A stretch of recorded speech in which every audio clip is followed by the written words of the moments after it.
বেশরমা মহিলা, তুমি জাতিকে পাপী করে, তোমার অঙ্গ প্রত্যঙ্গ জাতিকে দেখিয়ে জাতিকে জাহান্নামের দিকে ঠেলে দিয়ে তুমি নিজেকে শিক্ষিত মনে করো না। ভুল হিসাব, তোমার বিদ্যাকে কবর দিতে এসেছি, তুমি মনে রেখো।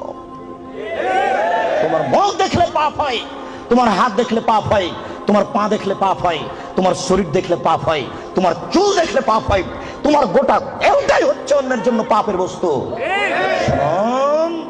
এই ছেলে, তোমার বাপ তোমার বোনকে দিয়ে জাতিকে পাপী করে তোমার বাপ যেন তাহাজ্জুদ পড়ে জান্নাত কিনতে না চাই, বলে গেলাম তোমাকে। আর তোমার বোনকে বলে গেলাম, তোমার বোনের সাথে আমার অনেক কথা আছে, তোমার সাথেও কথা আছে। তুমি এক পায়ে হলে দাঁড়িয়ে থাকো, এক একটা বাক্যকে তুমি মনে করবে 1 কোটি টাকা মূল্য, তাহলে তুমি আজকে কথা মূল্যায়ন করতে পারবে।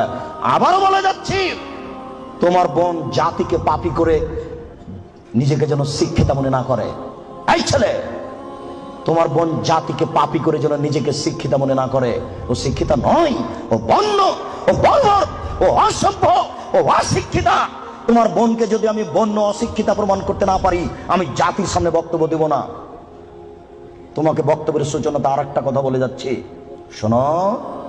আবু হুরায়রা রাদিয়াল্লাহু তাআলা আনহু বলেন, সিনফানি মিন উম্মতি ফিন্নার, আমার উম্মতের 2 শ্রেণীর মানুষ জাহান্নামে যাবে, লা মারাহুমা, আমি তাদের দেখিনি। আবার শোনো সম্মানিত মুরব্বী, একটু দেখুন, আল্লাহ নবী বলছেন আমার 2 শ্রেণীর মানুষ জাহান্নামে যাবে, আমি তাদের দেখিনি।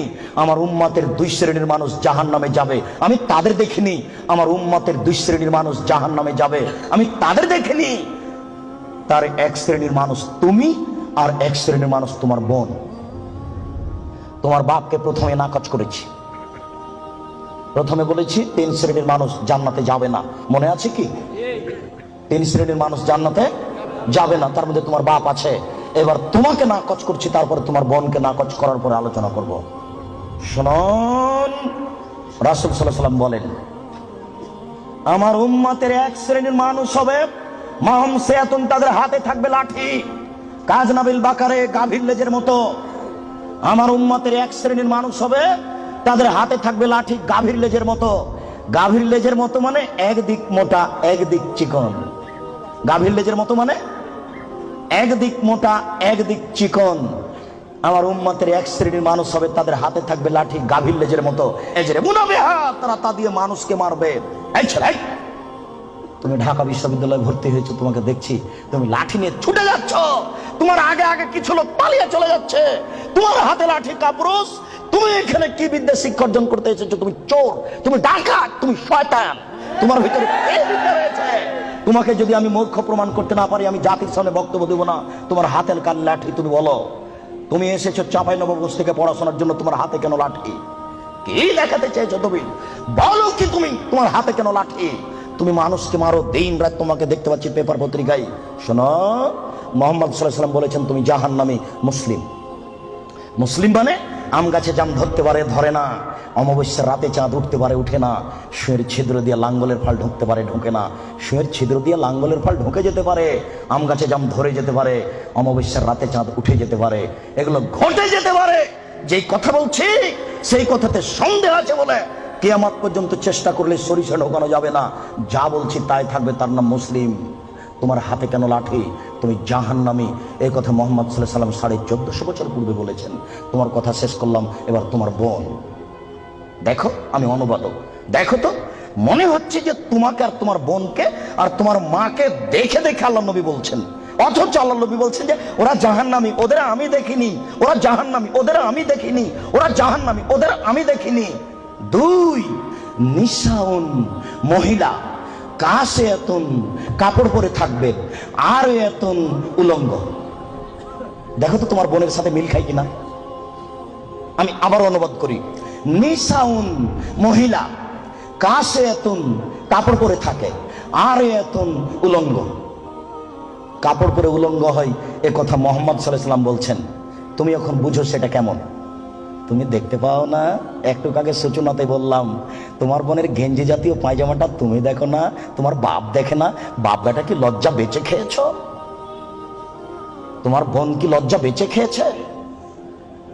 শোনো, তাহাজ্জুদের নাম ঈমান নয়। শোনো, হজের নাম ঈমান নয়, লজ্জার নাম ঈমান। আল্লাহ রাসূল বলছেন আল হায়া মিনাল ঈমান ওয়াল ঈমান ফিল জান্নাহ।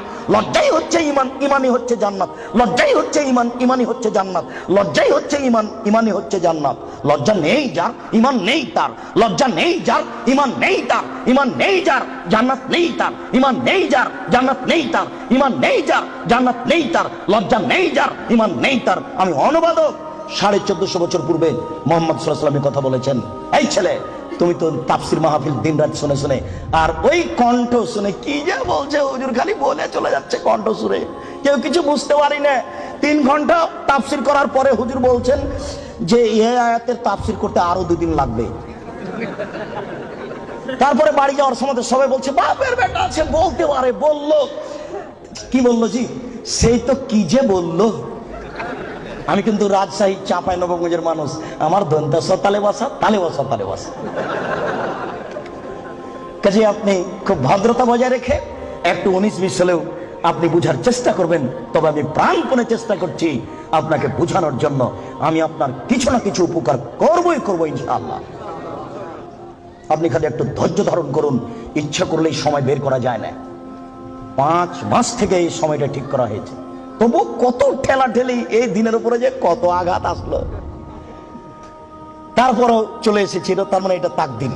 একটু মূল্যায়ন করেন, কাজ তো আপনার অনেক আছে। এই ছেলে, ওই যে 5 তলা বাড়িতে ওই যে ওরা স্বামী স্ত্রী এখন পতিতালয়ের মেয়েকে নিয়ে বসে আছে টিভিতে, তো তুমি আর আমি ঠেকাতে পারছি কি? ঠেকানোর আছে, তুমিও যাও, যা বসে থাকো, কিছু করার নেই। এসেছো, একটু ধৈর্য ধারণ করো। গল্প করবা না, নড়াচড়া করবা না, দোকান বন্ধ করো। ইচ্ছা করলে সময় বের করা যায় না। একটু ধৈর্য ধারণ করো, জীবনে কিছু করার চেষ্টা করো। তুমি মানুষ, বিচারের মাঠে পশুর বিচার হবে না।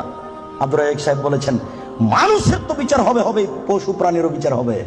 পশু প্রাণীর বিচার মানে ওখানেই শেষ।